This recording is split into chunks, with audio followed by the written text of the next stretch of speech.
चिकून कुठे झालं.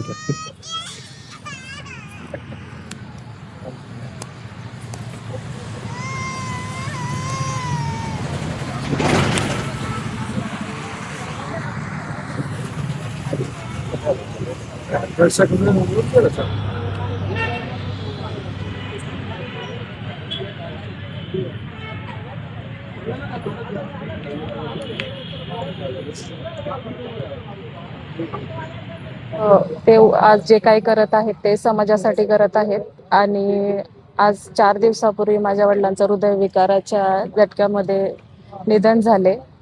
तरी पण म्हणजे माझं पूर्णपणे त्यांना सपोर्ट आहे की ते जे जे काही करतायत ते जनतेसाठी करतायत आणि पूर्णपणे त्यांना साथ देत आहेत. म्हणजे वडील गेल्यानंतर तुम्ही समजू शकता की नवरा हाच एक आधार असतो. आणि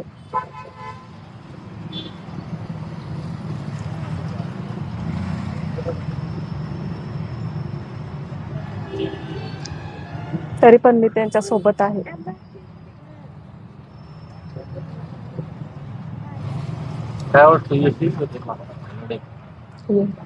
म्हणजे आता मी बघत आहे की सर्वजण त्यांना सपोर्ट करत आहेत, तर मला खात्री आहे की यश येईल त्यांना. मला अगोदर वाटत होतं की मुलांना घेऊन जाऊ नये, कमजोर पडतील ते.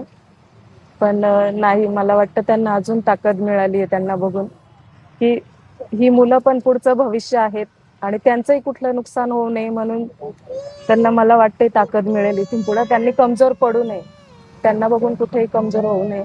त्यांनी हा लढा शेवटपर्यंत लढावा. सरकारला विनंती आहे की लवकरात लवकर जो काही असेल तो निर्णय घ्यावा, कारण माझे वडील गेलेले आहेत आणि आमच्या संपूर्ण कुटुंबाचा आधार तेच आहेत. जे काही ते लवकर व्हावे. तर आजचा उपोषण तुमचा 5वा दिवस आहे.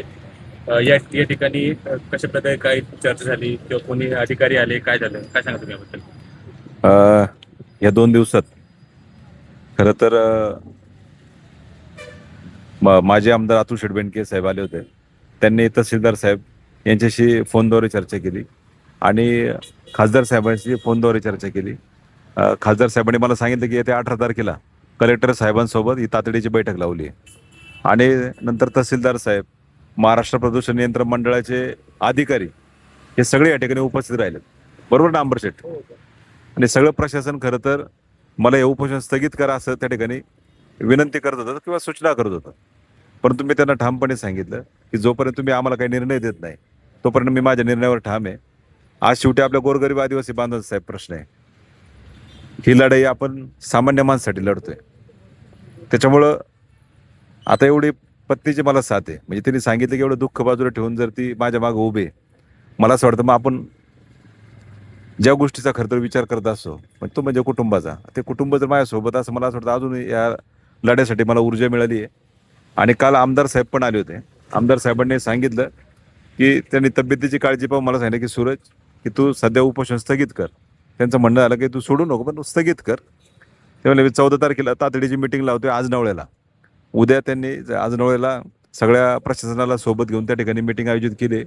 आणि मला असं वाटतं ही जी 21 तारखेला होणारी जनसुनावणी आहे, ही जर याची पण शासनाने खरं तर आमच्या पण एका अंताची वाट पाहू नये. उद्या समजा आमदार साहेबांच्या बैठकीत जर हा निर्णय झाला आणि ही जनसुनावणी जर रद्द झाली, आधुनिक प्रकल्प तर आपल्याकडे नकोच आहे, परंतु ही जी होणारी जनसुनावणी याच्याबाबत आपला हा लढा होता. ही जर सुनावणी रद्द झाली तर आपण सगळ्या आदिवासी बांधवांना विश्वासात घेऊन त्या ठिकाणी पुढचा निर्णय घेऊ. परंतु माझी या निमित्तानं सगळ्यांना कळकळीची विनंती राहील. माझे आमदार साहेब असतील, आजी आमदार साहेब असतील, खासदार साहेब असतील, माझे खासदार साहेब असतील, सगळे नेते पुढारी सगळ्यांनी आत्ताचा हा जो काळ आहे, कुणावर आरोप प्रत्यारोप करू नका, राजकीय टीकाटिप्पणी करू नका. माझी पहिल्या दिवसापासून आता 5व्या दिवसापर्यंत याच्यातच बरीचशी एनर्जी गेली. ही खरंच ही टीका करण्याची वेळ नाही, कारण कुठे निवडणूक पण नाही. आता हे सगळं राजकारण पक्ष बाजूला ठेवून सगळ्यांनी आपल्या आदिवासी बांधवांसाठी, आपल्या तालुक्यासाठी एकत्र राहिलं पाहिजे. विशेष आनंदाची गोष्ट की मुरबाडचे सगळे लोक आता येऊन गेले. उद्या जी बैठक होणार आहे याच्यातून काय निर्णय आला तर ठीक, नाही तर 15 तारखेला एक मोठा रास्ता रोको मडपारगाव फाट्यावर होतोय. मला वाटतं हजारोंच्या संख्येने त्या ठिकाणी आदिवासी बांधव सगळा तालुका त्या ठिकाणी उपस्थित राहील. सगळ्या पक्ष नेत्याच्या पुढाऱ्यांना माझी विनंती आहे की आपल्या प्रत्येक गावात आपला आदिवासी बांधव राहतोय, आपल्या भागात राहतोय, आपल्या परिसरात राहतोय. ज्यावेळेस एखादी निवडणूक येते, ज्यावेळेस आपल्याला एखादा राजकीय आपला फायदा होतो, त्यावेळेस आपण त्यांच्याकडं मतदान स्वरूपात त्या ठिकाणी आपण त्यांच्या माध्यमातून आपण तुम्हाला त्या ठिकाणी मतदान रूपात त्या ठिकाणी आशीर्वाद मिळतात. म्हणजे तुम्हाला राजकीय फायदा होत असतो. मग आज जर त्यांच्यावर वेळ आली, मी म्हणतो पश्चिम भागातला आदिवासी असू द्या, नाही तर पूर्व भागातील आदिवासी असू द्या, नाही तर कोणी असू द्या, याच्यापेक्षा त्या बिचारावर आज वेळ आली हे फार महत्त्वाचं आहे. त्याच्यामुळे प्रत्येक गावातल्या गाव पुढाऱ्यांनी, तालुक्याच्या गाव पुढाऱ्यांनी एकत्र आलं पाहिजे, एवढी माझी या निमित्तानं विनंती आहे. आणि आज तालुका एकत्र येतोय. ही थिणगी होती 9 तारखेला आपण जर लढा सुरुवात केला क्रांती दिनाच्या दिवशी, साहेब ही खरं तर ही थिणगी आणि सुरुवात होती. तुम्ही पाहताय माझं बॅनरवर कुठंच मी छोटासा फोटो नाही टाकला का नाव टाकलं नाही, काहीच नाही. मला त्या गोष्टीची अपेक्षा पण नाही. हा तालुका एकत्र आला पाहिजे या लढ्यासाठी, कारण अदानी ग्रुप हा मोठा उद्योगपतीचा ग्रुप आहे. त्याच्यामुळं ह्या लढ्यासाठी ही सामान्याची लढाई आणि नक्कीच आपण त्याच्यात यश मिळू अशी मला खात्री आहे. धन्यवाद. असंही म्हटलं जातं की जो अदानी ग्रुप जो आहे तो काही करून हा प्रकल्प करणार असं देखील चर्चा आहे. याबद्दल आपण काय सांगतो? मला साहेब असं वाटतं अदानी ग्रुप ज्या भागात प्रकल्प करतोय तो आपला सगळा पश्चिम भागातील जागतिक पर्यटन स्थळ असलेला नाणेघाट परिसर आहे. आणि तिथे सगळे आपले आदिवासी बांधव राहतात. त्यांनी त्यांच्या पोटावर पाय देऊ नये. आज बिचाऱ्यांचं सगळं भात शेतीवर ते अवलंबून आहेत आणि कुठेतरी कवडीमोल पद्धतीने त्या जमिनी हिरवून घेणार. मला असं वाटतं आदिवासी बांधवांनी याबाबत जागृत राहावं. पूर्व भागात पण सोलर एनर्जीच्या प्लॅन नावाखाली सगळ्या गायरान जमीन हे मिळवत चाललेत. कालच चांडोलीला फार मोठी भांडणं झालीत. म्हणजे तुम्ही बघा, एकीकडं ग्रामसभेचे अधिकार डावललेत, ग्रामपंचायतीच्या NOCच्या अधिकार डावललेत आणि या सगळ्या गायरान जागा घेत सुटलेत. आणि शासन एकीकडं म्हणते सोलर एनर्जी जर प्लॅन्ट लावण्यासाठी तुम्ही गायरान जागा घेतात आहे, एकीकडं म्हणते सबसिडी देतोय. तर हा जलविद्युत निर्मिती प्रकल्प करण्यासाठी तुम्ही एवढा घाटका घालताय. तुम्हाला जर करायचं असेल तर आपल्याकडे अनेक धरणं आहे. एखादं धरण तुम्ही तुमच्या सर्वेनुसार पहा, एखाद्या धरणावर हा प्रोजेक्ट करा. परंतु हे नवीन कशाला खोदकाम करताय, सह्याद्री कशाला पोखरताय? आज शिवप्रेमींचं, दुर्गप्रेमींचं या ठिकाणी ज्या मनाला या ठिकाणी आमच्या वेदना झाल्यात की खरं तर हा तालुक्याचा लढा आहे, शिवप्रेमींचा लढा आहे, पर्यावरण प्रेमींचा लढा आहे.